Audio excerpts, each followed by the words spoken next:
Voltamos para a nossa segunda hora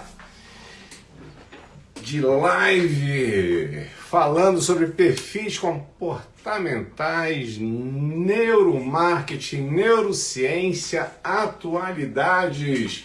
Sejam bem-vindos novamente todo mundo. Opa, legal, show de bola.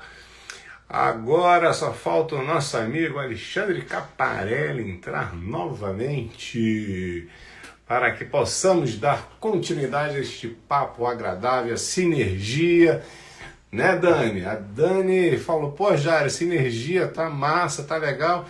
E detalhe, a gente está falando com um profissional que ele não é daqui de Brasília, né? Ele mora em Maringá, né? Então, assim, é uma pessoa de muito conteúdo e é muito legal porque eu gosto muito disso, desse compartilhar conhecimento. E quando a gente fala da nossa mente humana, é muito interessante. Então, enquanto isso, vamos lá? Aviãozinho para todo mundo, chamando as pessoas para participarem dessa nossa segunda parte da live. Vamos que vamos, pessoal! Vamos meter o dedo aí no aviãozinho aí, ó. Vamos chamar as pessoas para participarem mais uma hora de live de conhecimento. Compartilhar conhecimento. E também, pessoal, na dúvida, por favor, se a gente souber responder, a gente responde. A gente vai. E coraçãozinho para você também, coração para você, Elane Paiva, linda. Vamos lá, meu amigo, aí voltamos para mais uma hora. Uhul. Aula 2. Aula 2. Que legal, que legal. Vamos que vamos, vamos que vamos. A gente tinha parado quando você estava falando justamente das questões do ser humano, que hoje a gente está vivendo nesse caos, vamos assim dizer, né? As pessoas elas não estão sabendo lidar muito com isso. Se perder a mão, perde tudo. A gente está com vários tipos de problemas de saúde, política. O próprio isolamento social trouxe as pessoas para dentro de casa. A gente pode conhecer mais as pessoas com quem nós convivemos. As relações amorosas também, isso faz uma parte muito grande. Quem é casado falava assim, cara, agora tu está fora do piloto automático, os dois dentro de casa fazendo home office, e tem criança estudando em casa, né? Então, é uma nova realidade que a gente está vivendo. Qual que é a sua perspectiva que você vê dentro da mente humana, como que esse comportamento, esse novo comportamento vai atingir a gente e vai trazer para aqui. Olha quem me suporta aqui, ó. Branca! Beleza?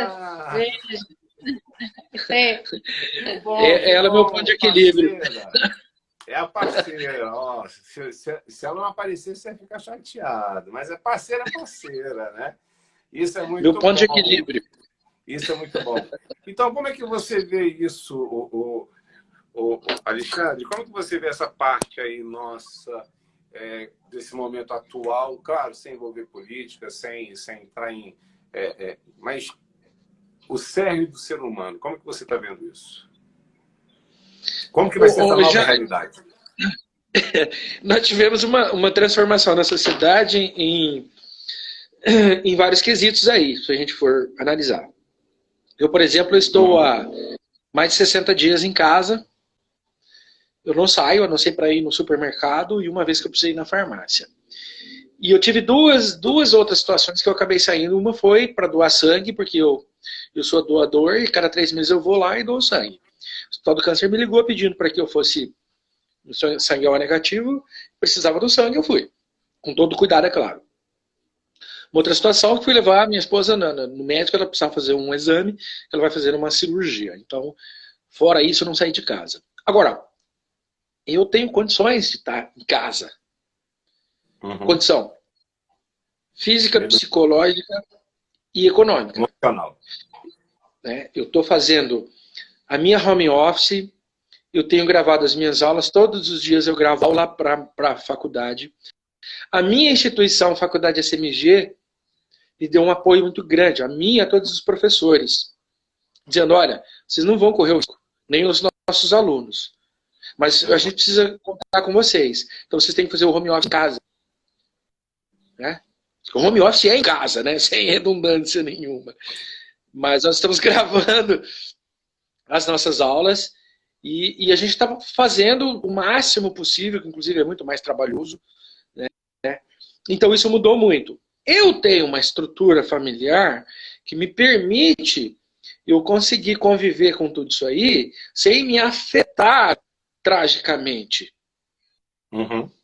Minha esposa é muito tranquila, minhas filhas são muito tranquilas, a gente brinca muito, a gente toca músicas, a gente assiste televisão, a gente faz comida.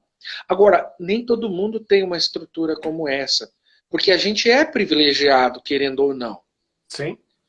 Muitos lares não têm essa estrutura e com tudo isso que está acontecendo, os caras metem o pé. O que aumentou o índice de agressões físicas entre casais, né?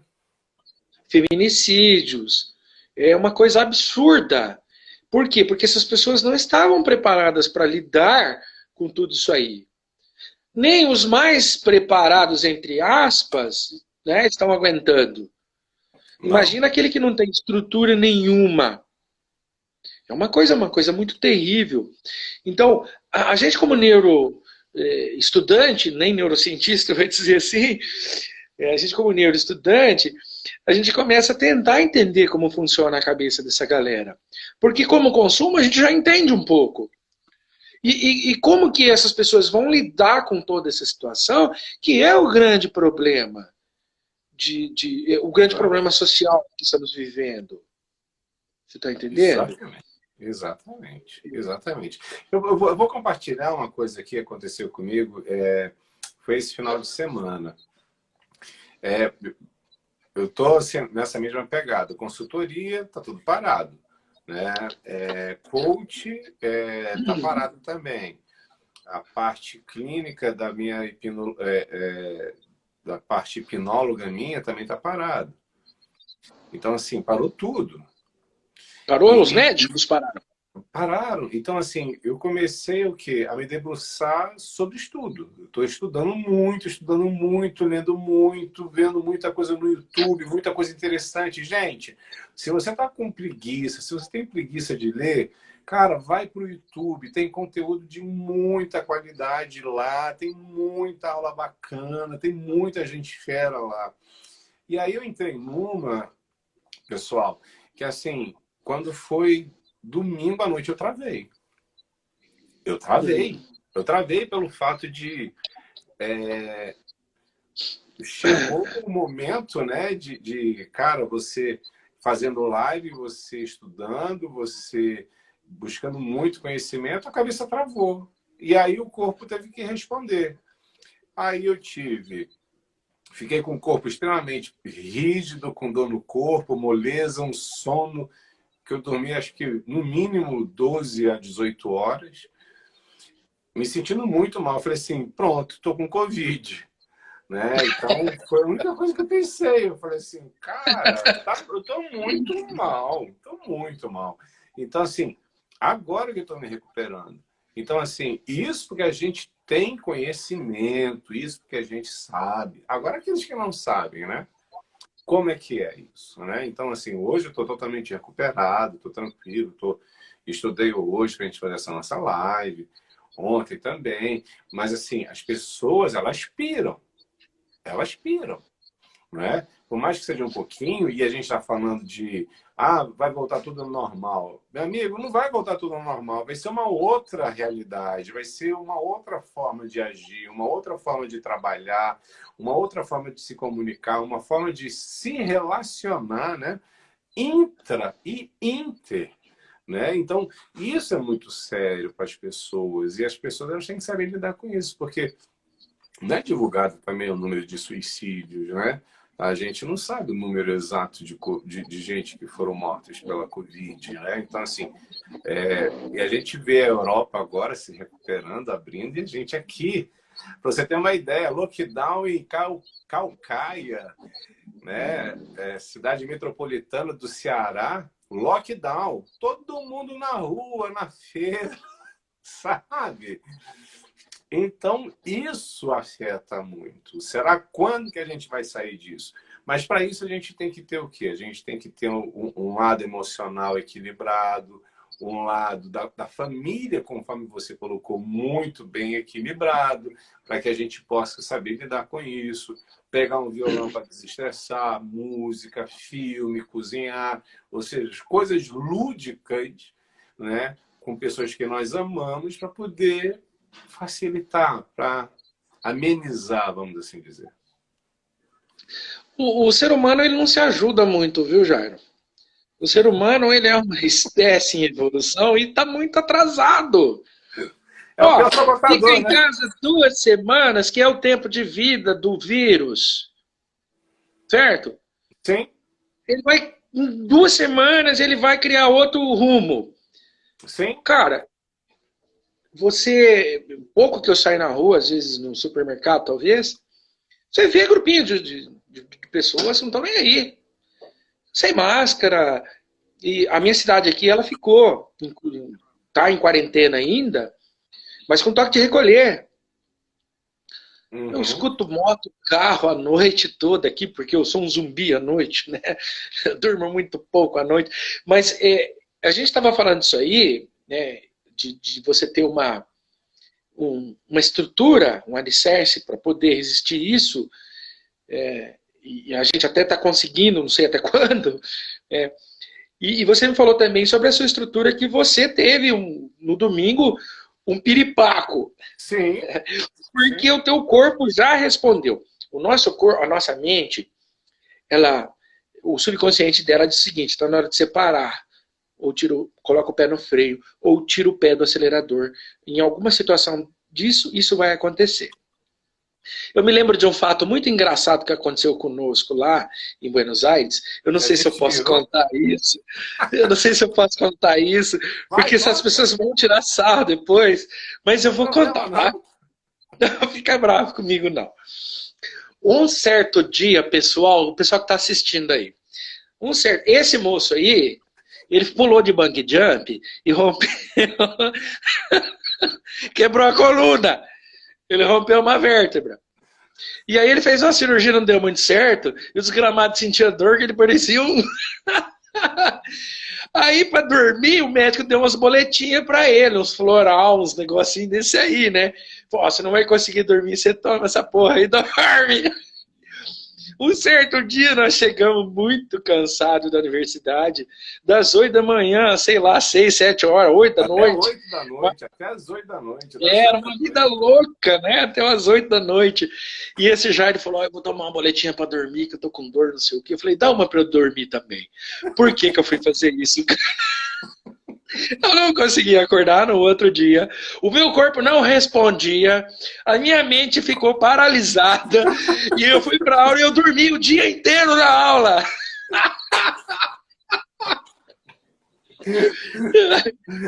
Você lembra disso? Isso é uma reação corpo-mente, viu? Fala assim: já, eu quero dormir também, me dá um negócio desse aí. Eu falei: calma, agora tu segura a onda. Foi pra lá, carregado. Fui carregado e dormi a aula inteira. Bom, mas o corpo, a mente domina o corpo, né? Então, isso aí é fato, né? E aí, dentro disso, o que acontece? Muitas vezes as pessoas elas não têm preparo para isso, né? E quando eu falo de... levando mais para o lado emocional, que eu penso, me corrija se eu estiver errado, tá? Hoje, as nossas relações elas serão mais pautadas em emoções, em reciprocidade, em empatia, em amar mais, não é? Então, eu penso que a oportunidade que nós temos agora, que é um momento de evolução da nossa espécie, é um momento de evolução, não é? Porque a cada grande caos que nós temos, se evolui muito, não só o ser humano, mas também como a parte científica do mundo, ela evolui bastante. Então, por que não a gente ser melhor? Por que a gente não se conhecer melhor? Por que a gente não conhecer mais o nosso límbico, conhecer o nosso córtex e saber usá-lo de forma adequada? O reptiliano, ele sempre vai estar lá, jogando adrenalina para você fugir, para você se proteger. Isso é muito importante, mas você também conhecer o seu perfil comportamental é fundamental, porque se eu não sei lidar, um exemplo muito claro que a gente vivenciou, tá? Eu vou usar a nossa experiência. Eu vou usar a nossa experiência. Porque nada melhor do que a gente falar com coisas que nós vivemos. Lá em Buenos Aires, a gente estudava e tinha um grupo que a gente não se dava bem. Porque, assim, a gente via que a gente falava A, o pessoal entendia Z.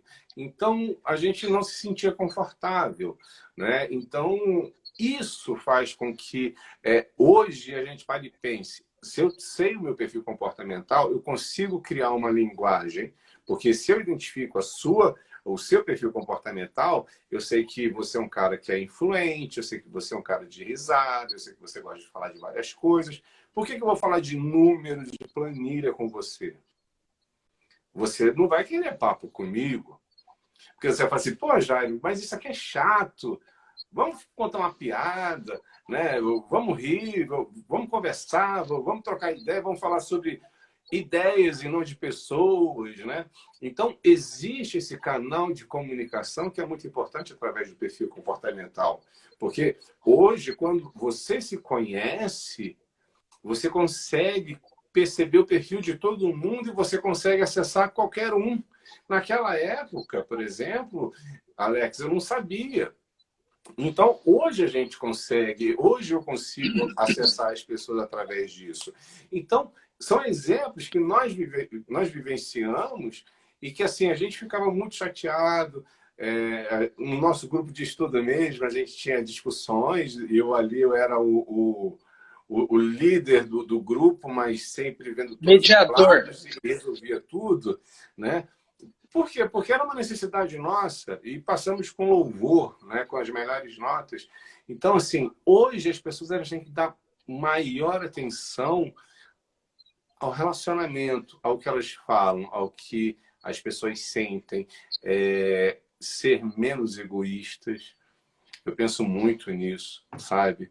Porque daqui a pouco a gente morre, fica tudo aí e aí. O conhecimento ele não ocupa espaço. E tão pouco bem que a gente faz as pessoas ocupem espaço, né? Pelo contrário, você deixa um legado. Claro. Respondendo lá a seu primeiro questionamento lá, na outra aula, na primeira aula, eu fiz o comentário que o cérebro límbico ele é 1000 vezes mais controlador e mais poderoso que o sistema córtex. Então, nós somos pura emoção. Sim. A gente vive de emoção.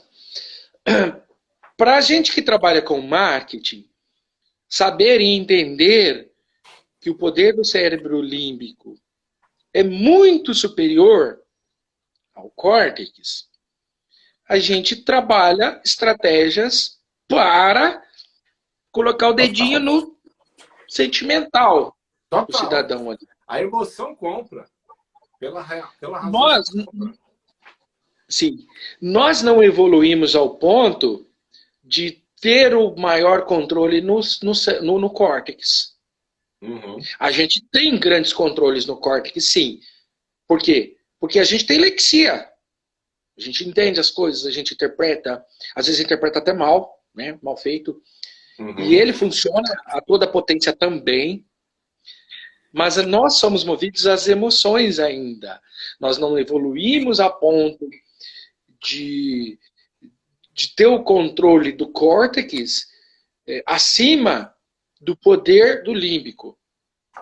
Então, por isso nós somos mais sentimentais. A gente só perde o límbico e o córtex quando o nosso cérebro reptiliano, quando ele toma conta, ele te dá um choque e você simplesmente para.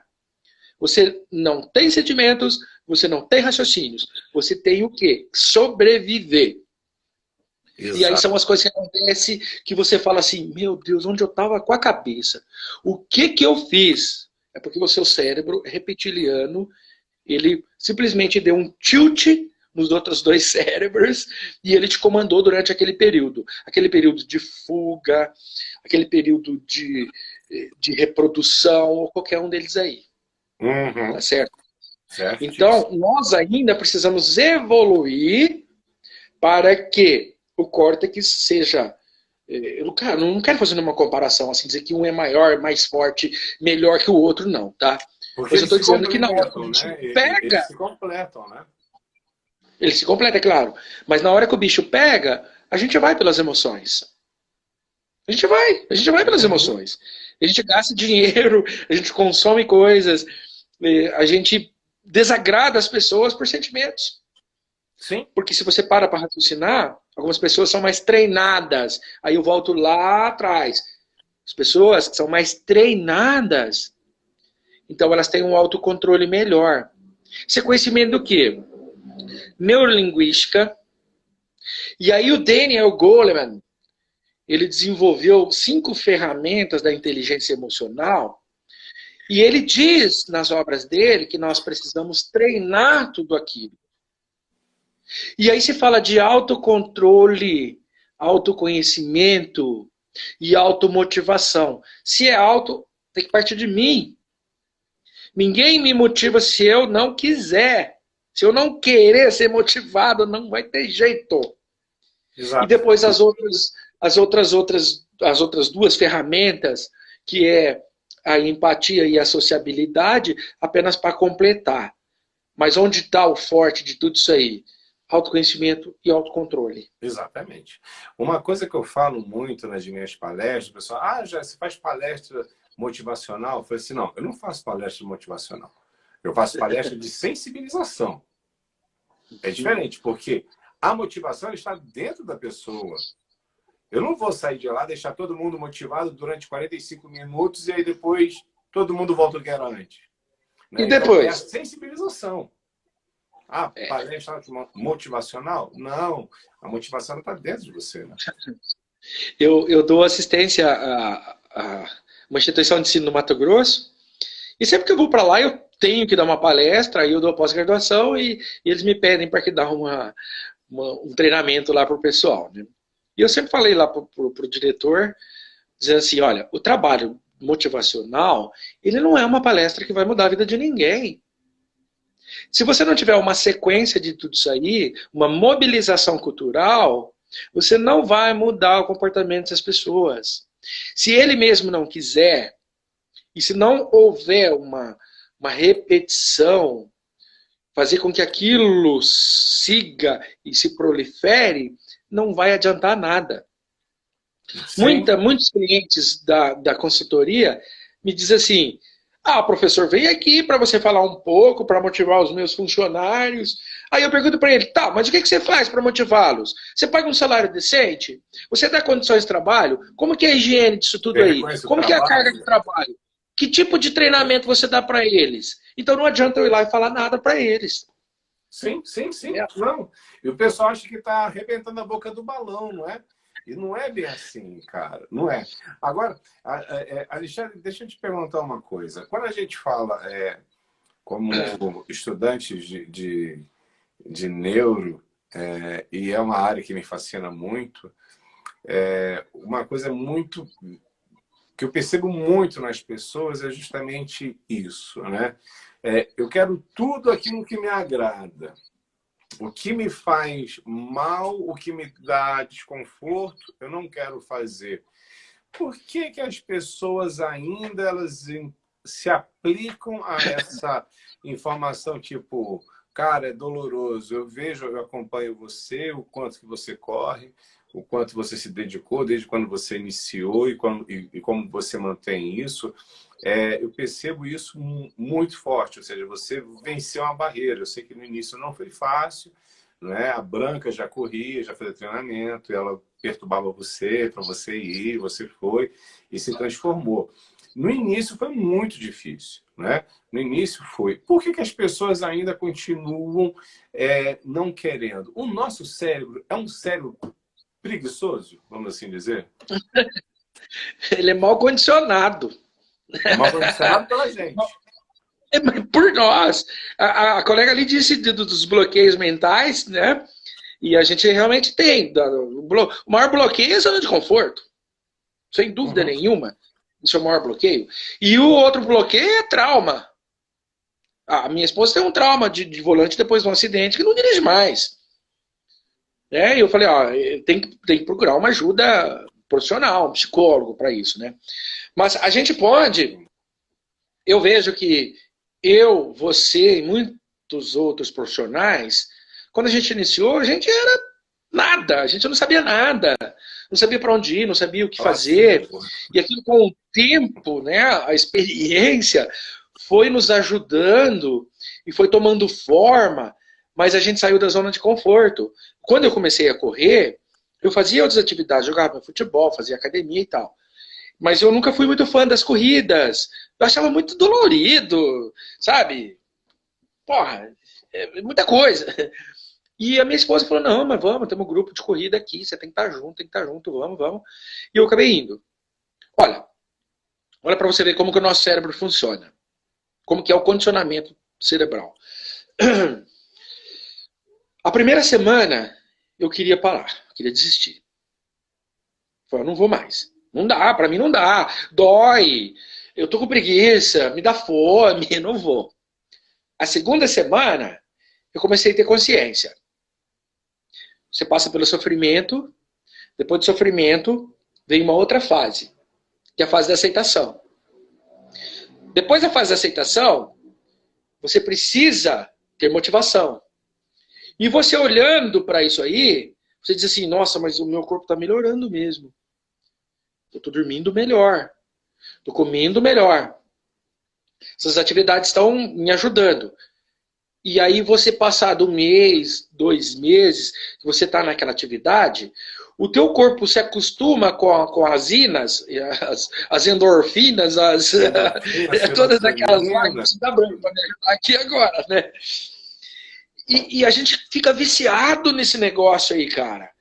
E aí, quando vai dando 5, 6 da tarde, começa a dar um negócio no meu corpo, assim, parece que eu tô angustiado.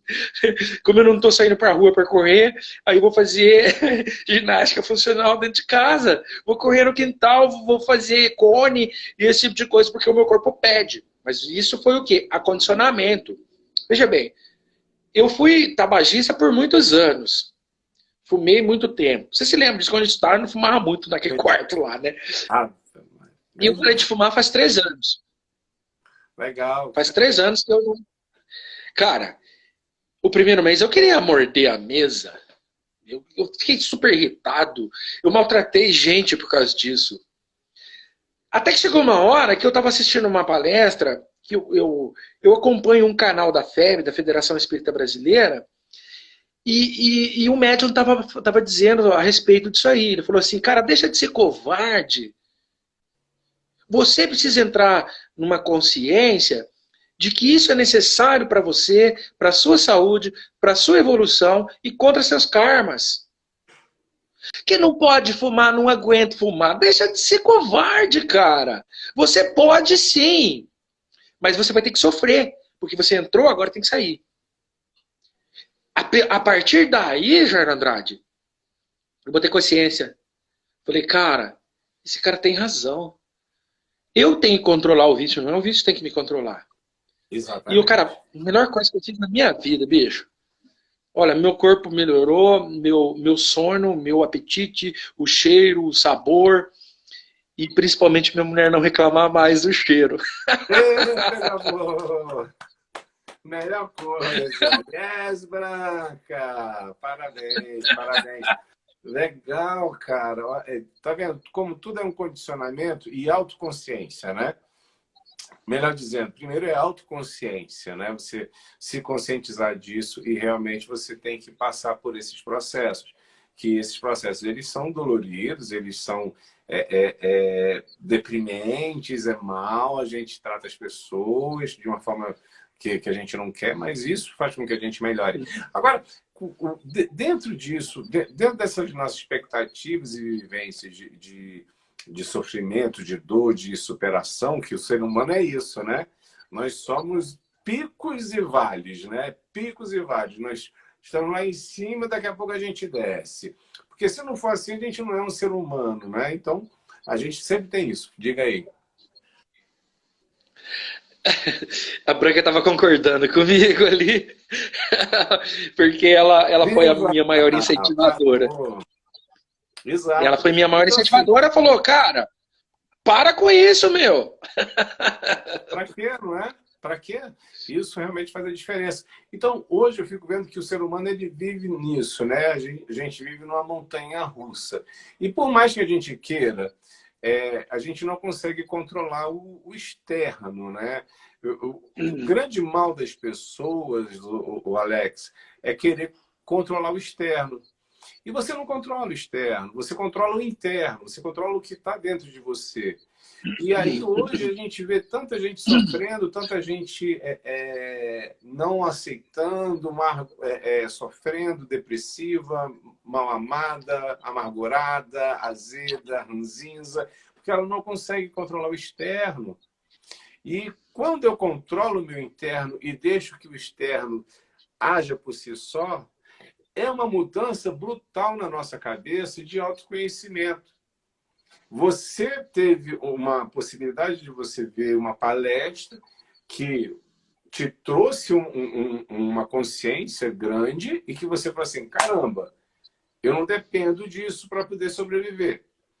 Eu vou ter que sofrer, mas tudo bem, vale a pena. Hoje são 3 anos, você passou por isso, ou seja, o externo, que era o que te controlava, que eram os amigos que fumavam, a cerveja que tomava, né? Ou seja, esse ambiente propício ao vício fez com que você parasse. E isso é legal, ou seja, por quê? Porque você começou a controlar o quê? O seu interno. Eu penso que hoje o grande problema das pessoas é elas não controlarem o interno dela. Se eu não controlo o interno, eu quero controlar o externo. Eu não controlo o que passa na sua cabeça, eu não controlo o que passa na cabeça de ninguém, eu não controlo o que vai acontecer amanhã. Eu tenho que estar preparado para amanhã, eu tenho que estar preparado para ouvir você. As pessoas esquecem disso. E nesse momento de mudança que a gente está tendo na nossa vida, cada vez mais a gente tem que ver isso, que a gente precisa acreditar e confiar no mudar o nosso interno. Ou seja, eu tenho que dominar ele e não querer dominar o externo, porque isso não vai mudar nada. As 2 ferramentas do Daniel Goleman, autocontrole e autoconhecimento. Se você não buscar o autoconhecimento, você nunca vai chegar a essa etapa de você, do seu intra para o seu extra. Entendeu? Sim. Só que a gente precisa de um pouco de evolução, viu, Jairo? Para você tomar qualquer tipo de decisão que vai mudar a sua vida, de preferência favoravelmente, porque quando a gente toma desfavorável, é porque nós utilizamos de uma má compreensão da situação. Quando a gente está melhor compreendido, a gente toma decisões mais acertadas. Claro. Na administração, a gente chama de planejamento. Né? E nós precisamos evoluir muito, o ser humano, de modo geral, precisa evoluir muito, porque nós somos uma raça muito egoísta. A gente primeiro pensa em nós, para depois pensar nos outros. Certo? E quando você pensa nos outros, você quer controlá-los. E não é possível você fazer isso. Eu não tenho controle total nem pelas minhas filhas de 9 e 14 anos. Olha aí. Elas têm vida própria, elas têm as próprias escolhas, o que eu faço é dar um suporte. Agora, nós temos o mau modo, o péssimo modo, digo, de tentar controlar tudo que está ao nosso redor. Então eu quero controlar minha família, eu quero controlar meus amigos, eu quero controlar meus vizinhos, e dentro da empresa eu quero ser o chefe. Mesmo sem ter perfil para isso.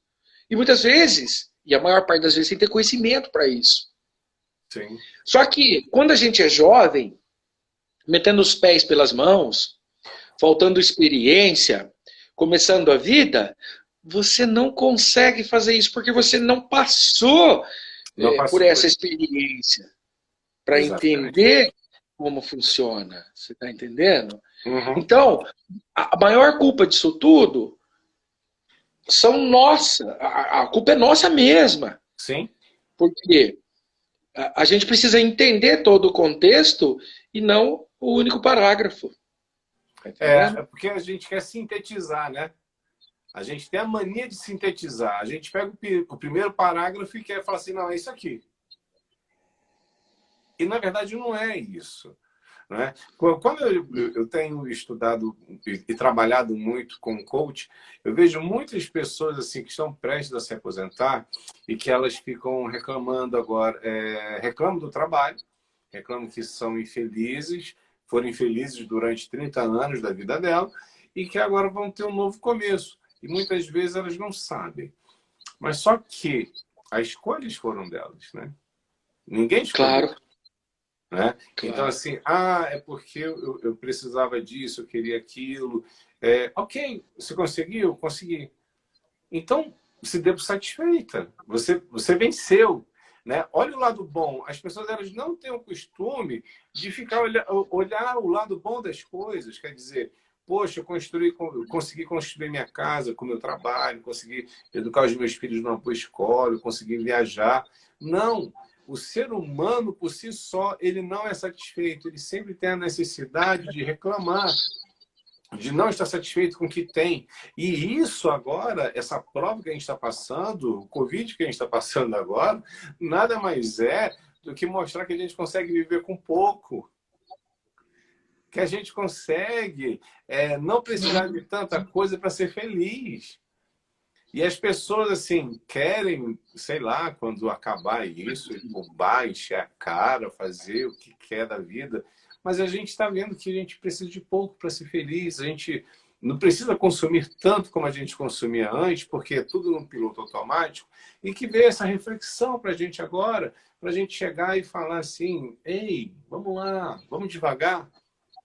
Quando eu falo disso, eu falo com uma certa propriedade, porque são pessoas que passaram a vida inteira reclamando.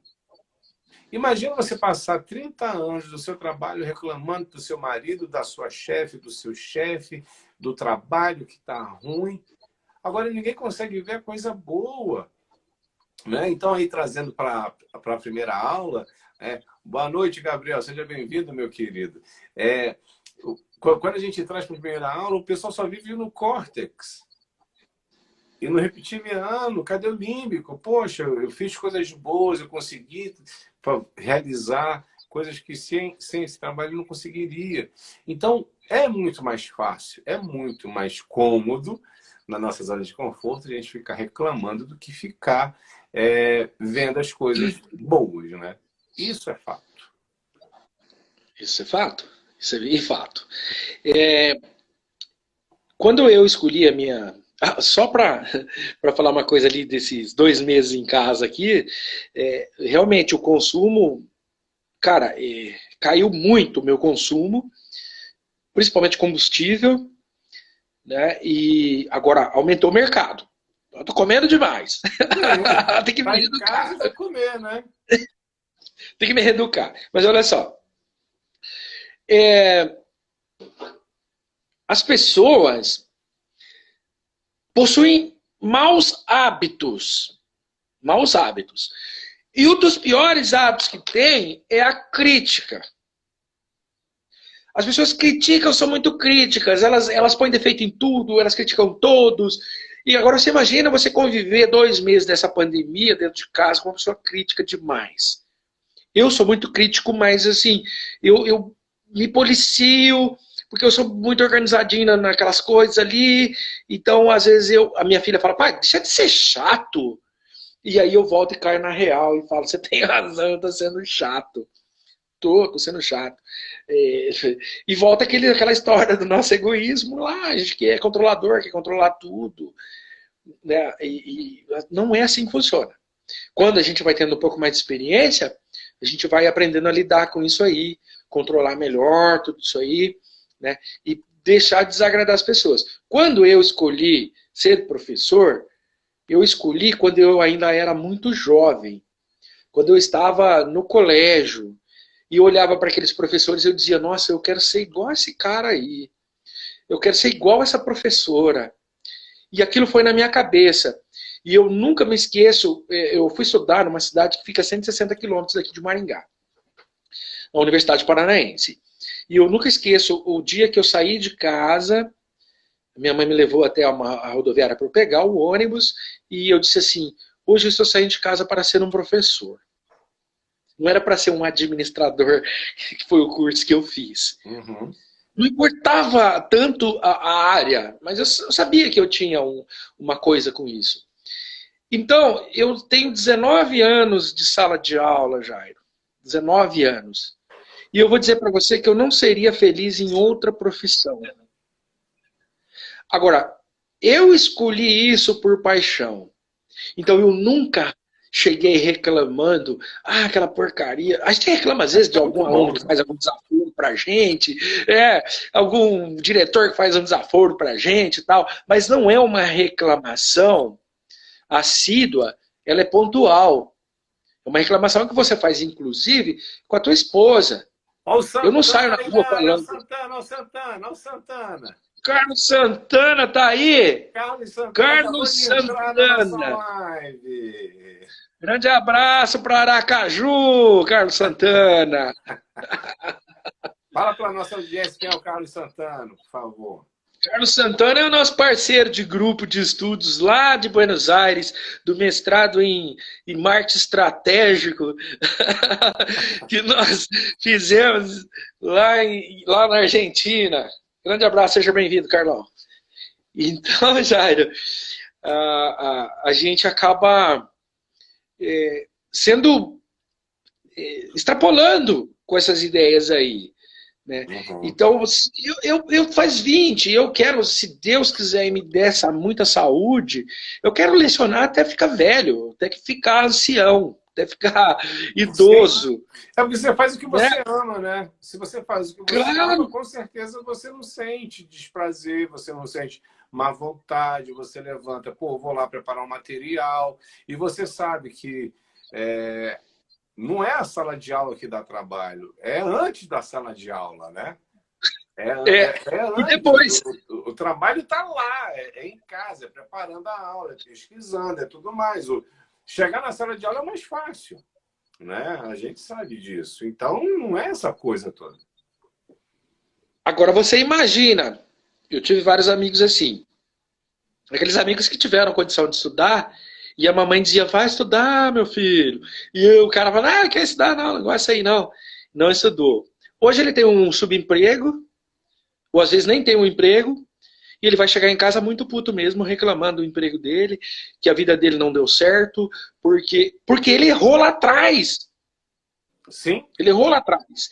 E ele não vai se sentir satisfeito, e ele não vai gostar e vai retribuir isso na sua família. Eu chego em casa hoje super realizado. Nossa, gente, deu uma aula top hoje. E pelo menos eu acho que foi, né? e eu me sinto bem com isso, cara. Eu fico em êxtase quando isso acontece. Agora, para aquela pessoa que não teve uma estruturação e está num emprego errado, numa coisa que não gosta, que está trabalhando para viver, né? Ou vivendo para trabalhar, sei lá, não vai se sentir feliz mesmo, já. Vai criar esse bloqueio. Não vai. Eu agora eu dou aula para pós, né? Quando eu voltar. Porque não consigo dar EAD, então é só presencial. Mas eu percebo muito isso. Agora, falando um pouquinho aqui a respeito disso, né? Ou seja, a gente tem que fazer aquilo que a gente ama realmente. Muitas vezes nós somos condicionados pela nossa família, pelos nossos amigos, a entrarmos numa carreira que realmente depois a gente passa o resto da vida nela, né? E aí fala assim, por conta da minha segurança, tudo bem, ok. Teve um lado bom, mas também teve um lado ruim. Mas eu não fui feliz fazendo aquilo. Mas só que nunca é tarde para começar novamente, né? E as pessoas esquecem disso. Sim, esquecem. Ah, a minha mãe, quando se aposentou, ela dizia assim: minha mãe joga futebol, cara. Ela vai fazer 70 anos e joga futebol. É uma coisa mais linda do mundo. Enche o carro de mulher e vai jogar futebol. E ela dizia assim: eu tô com vontade de fazer uma faculdade de educação física, e a gente deu um apoio. Só que ela se ocupou tanto com o futebol dela que ela acabou largando a mão disso aí. Mas nunca é tarde. O maior exemplo tá aí, esse cara aí, ó. Parabéns, fico feliz de rever meus Santana. amigos. Santana é Desejo exemplo muito. disso. Esse cara foi para lá fazer mestrado com a gente, ele já tinha mais de 60 anos. Estava com Então ele é um 70 já. exemplo. É. É um exemplo para nós. Deu um exemplo. Aprendemos muito com ele, né? E ele não desistiu, ele queria fazer o curso, fez o curso com a gente, era do nosso grupo. Santana, você que é um sucesso, meu amigo, você é um exemplo para a gente, porque você sai de Aracaju, da sua zona de conforto, ir lá para Aposentado. aposentado, ir lá para Buenos Aires, tudo tranquilo, para ficar aguentando a gente, enchendo o teu saco. Não é? Pegar um frio danado, né? Sabe? E ficar lá estudando com a gente das 8 da manhã às 8 da noite, 12 horas por dia, com 1 hora de almoço e 15 minutos de intervalo de manhã e à tarde. No sábado ainda estudava das 8 até as 2 horas da tarde. Era um sufoco aquilo, e tudo em espanhol, em argentino, a gente não entendia, perguntava novamente, dava risada. E ele lá junto com a gente. Ou seja, ele não largou. Ele poderia muito bem ter feito o primeiro módulo e ter largado, mas não largou. Então, gente, uma coisa, nunca é tarde para começar. Se você tem um sonho, se você tem desejo, cara, vai atrás, não pare. Sabe por quê? Porque aí, me corrija se eu estiver errado, meu cientista, Alex Caparelli, isso traz tanto prazer para o nosso cérebro, é endorfina, é serotonina, são as enzimas da vida. Isso realmente nos faz muito bem. Isso mesmo, Jairo. Ó, entrou mais uma seguidora aqui, Edilane Dantas dos Santos. Também Olha está aí. sempre aí dando ok aí nas aulas. Um abraço para você. Lá do interior de São Paulo. Ó, Jairo, diga aí. A zona de conforto eu vejo uma preocupação muito grande com as pessoas que ainda não adquiriram o conhecimento para poder fazer essa mudança, e é uma mudança de status realmente. Uhum. Né? Você vai ver, depois que encerrar toda essa pandemia, se Deus quiser, em breve, quantas pessoas vão entrar numa zona de conforto que estavam fora dela. Eu, por exemplo, já mudou, né? estou muito confortável. Aumentou. Eu estou muito confortável em casa. Eu estava até falando para minha mulher, falei, será que será que eu vou conseguir sair de casa de novo para ir dar aula? Eu gostei desse negócio aqui. Porque a gente está retornando à zona de conforto. Exato. E uma coisa que eu vi na FEB, que eu li na FEB também, foi que isso tudo foi necessário para que a população do mundo tirasse o pé. A gente estava numa loucura, os seres humanos, de forma geral, estava passando por uma loucura, e essa transição só vai ser possível se brecar a todos. E aí, né, as consequências um pouco desastrosas com os que morreram, outros que vão aprender com isso. Eu tenho certeza que vai ser uma grande quantidade de pessoas que vão evoluir com tudo isso que aconteceu. Eu estou me sentindo assim também, porque eu tenho passado por algumas provações aqui que não é fácil, não. De vez em quando dá vontade de sair para a rua.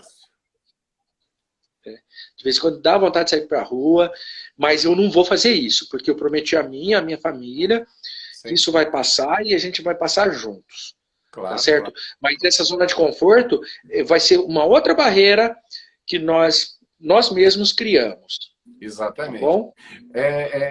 Alexandre, eu vou aproveitar a oportunidade aqui agora. Como eu trabalho muito com perfil comportamental, e aí a gente falou sobre os 4 perfis, muito rapidamente, sobre dominante, influente, estável, analítico. Todos nós precisamos conhecer nos conhecer para que a gente possa se relacionar melhor, tá? Então, é uma pesquisa realmente ela é muito frutífera quando a gente fala de autoconhecimento, saber quem você é e quais são os seus pontos de melhoria. Eu disponibilizei na minha bio, tá? Vai estar lá um post e está na minha bio para quem tiver interesse em fazer essa pesquisa comportamental. Tem um link lá. É muito interessante, porque além de fazer essa pesquisa comportamental, eles terão, sabe o quê? Uma devolutiva de 1h30. Ou seja, a pessoa vai estar com o perfil dela e eu vou fazer essa devolutiva falando, olha, isso aqui é legal, o meio está te exigindo isso, o meio não está te exigindo aquilo. Então, por que você pode ser mais dominante do jeito que você está sendo ou menos? Ou seja, é um autoconhecimento bárbaro, bárbaro, bárbaro. Então, eu vou deixar isso na minha bio, os interessados que tiverem realmente querendo apostar no autoconhecimento, fiquem à vontade. Agora, dentro do autoconhecimento, qual que é o perfil do Alex Caparelli? Eu vou te responder isso aqui, mas eu quero deixar um gancho aqui que eu quero te fazer uma pergunta. Eu também quero aprender, velho. Vamos lá. É só você. Você vai. Eu quero tirar uma dúvida aqui nesse material aqui. Como que é a pergunta? Qual que é o perfil do Caparelli? Qual que é o seu perfil? Qual que você acha que é o seu perfil? Entre os quatro. Entre o dominante, influente, estável e analítico. Eu sou mais influente. Influente e tem mais um outro. E um pouco dominante. Eu sou ariano, né, cara? E pita brava, bicho. Eu tenho me policiado muito, me acalmado muito, fazendo autocontrole, mas eu sou muito dominante também, né? Eu gosto muito que as coisas estejam no meu controle, principalmente dentro da minha casa, né? Com os meus alunos. Então eu acabo trabalhando, por exemplo, na universidade eu trabalho muito mais porque eu não quero deixar ninguém na mão, eu quero entregar tudo mastigadinho. E às vezes não é assim, às vezes você tem que forçá-los a pesquisar, a estudar. E como eu me preocupo demais, aí eu vou para esse, além do influente, o dominante também. Né? Eu faço. Na verdade, estou do lado esquerdo do cérebro aí. Nós temos os 4 perfis dentro da gente, só que 2 eles se sobressaem. 3 perfis são perfis raros, só um perfil é o mais raro. Mas ok. Eu sou mais extrovertido. Oi? Eu sou o mais extrovertido. Você é o influente, está na cara, isso é fato. Agora, eu fico vendo se você é mais dominante ou se você é mais estável, porque você também busca muito ouvir as pessoas, você busca muito a consideração. Aprendi. Você assim, não quer gerar muito... Você não é gerador de conflito, entendeu? Então, assim, a sua pegada é uma pegada mais leve. Então, assim, eu arrisco falar que você é um influente estável, com dominante depois. Mas qual a pergunta? Qual a dúvida que você tem aí? Perfeito, perfeito. Perfeito. Vou até analisar melhor depois isso aqui. Bom, veja bem. Esse quadro tem uma bola, influente, estável, dominante e analítico. Aí você passa um risco aqui, outro risco aqui. Isso. Existem pessoas que eu consigo pegar o centro, o escopo de tudo isso aí, dessa bola? Nós temos os 4, né? Claro. Mas eu consigo equilibrar isso? Não. O equilíbrio é muito raro. Eu tenho que ter 25% de cada deles, né? Então, assim, 25% de cada deles é muito difícil. Um sempre vai sair 27%. E são pessoas que, quando tem muito próximo, são pessoas que sofrem muito, sabia? Porque você ter 4 perfis muito próximos ao mesmo tempo, cara, é muito complicado. Porque você vida bipolar. Você é dominante, aí você também é influente, você é analítico e você é estável. Então, o seu posicionamento de perfil fica mais difícil, mas ao mesmo tempo fica mais fácil em todas as situações. Eu Certo. prefiro, a minha leitura particularmente, eu prefiro assim, dois perfis assim, sendo direto. Ah, eu tenho dois perfis, pá, pá. Fica muito melhor. Entendeu? Mas assim, a gente consegue ter, a gente tem os quatro. Mas quem tem assim 25, 24, 23 e 27 são pessoas que sofrem muito. São pessoas. Ô, Carlos Santana, um abraço aí, muito obrigado, viu, pela presença aí, tá? Valeu, meu querido. Beijo no coração. Valeu, Carlos Santana. Valeu. Vai Show de lá, bola, atende show lá. de bola. Entendeu? Então, É, assim, o perfil comportamental ele é muito importante. A gente sempre vai ter os quatro. Agora, se você perguntar assim, Jairo, eu sempre vou ser assim, eu nasci e vou morrer assim, com síndrome de Gabriela? Não. Já vai, Elaine. Boa noite, minha linda. Espero que não. A gente, na verdade, o perfil ele muda de acordo com as situações em que nós vivemos, em etapas que nós vivemos na nossa vida. Como, por exemplo, você passando na faculdade e morar numa república. Você vai ter um perfil durante aquele período. Quando você vai se posicionar profissionalmente ou vai assumir um cargo de gestão, você vai ter que assumir uma outra posição. E aí, esses perfis eles vão se alinhando de acordo com o externo, o meio externo que você está inserido. Entendeu? Então, se a gente tirar uma fotografia hoje do seu, daqui a um ano ele vai dar totalmente diferente. Ou vai estar próximo, ou mudou pouca coisa. Porque se você não teve tantas mudanças na sua vida, a ideia é que ele continue igual como era antes. Agora, se você teve mudanças bruscas na sua vida, você foi morar em Londres, foi dar aula lá em Cambridge, entendeu? Junto com a sua família, levou a sua mãe, aí muda completamente o seu perfil. Ou seja, na verdade, o nosso perfil ele se adequa totalmente ao momento em que nós estamos inseridos e ao meio que nós estamos inseridos na nossa vida. tá certo. Até por esse quadro aqui eu faço um paralelo, né, e ao cérebro límbico e o córtex, porque assim, é como se eu pegasse essa bola aqui e rachasse no meio. Isso. Né? Então, do lado direito eu tenho o emocional, do lado esquerdo eu tenho Racional. o racional, desde que não seja canhoto, né? Para não trocar os negócios. E assim, o lado extrovertido da coisa, pelo que eu vejo no quadro, que o influente e o dominante, ele está do lado esquerdo, né? Enquanto o estável e o analítico, ele está do lado mais racional.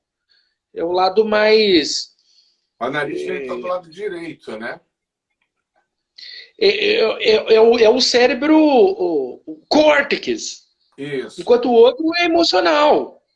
Tá Sim, certo? sim. Depende também, né? A pessoa, se for canhota, se for destra, troca isso aí. Vira. Você está fazendo a analogia dentro do... Você dividindo o cérebro, mas aí, como ele está dividido por essa... Está representado por essa bola, ele não tem muito a ver com essa questão do esquerdo e do direito do cérebro. Mas ele é Tá bem certo. interessante. Mas assim, ele não tem nenhuma correlação aos nossos hemisférios. Nem direito, nem esquerdo. Agora, olha só, tem 1 minuto e 20 para a gente acabar a nossa live. Vamos até o final. Então vamos fazer as considerações finais. Vamos lá. Vamos lá. Comece por você. Muito obrigado, grato, Nemastê. Você ter me convidado para essa live. Eu vou usar as duas lives, a de 1 hora antes e a de 1 hora depois, e vou colocar nas minhas aulas de graduação para os meus alunos poderem acompanhar. Claro, se você me permite, eu vou colocar a minha vinheta inicial e a final lá. Depois eu mando o link para você poder ver também. Tá? Agradeço muito aí a oportunidade e vamos marcar outro bate-papo aí mais para frente para a gente poder continuar. Vamos sim, vamos sim. Olha, pode ficar à vontade, você é meu irmão, a gente tem Tenho um carinho enorme por você, um amor enorme por você, pela sua família. Estou devendo uma visita aí a Maringá, né? Mas nunca é tarde. Para mim foi um prazer, a gente soube trabalhar uma sinergia bacana com assuntos distintos, mas ao mesmo tempo tão próximos, né? E isso para a gente realmente é muito interessante. Um beijo no coração para vocês e até a próxima, galera.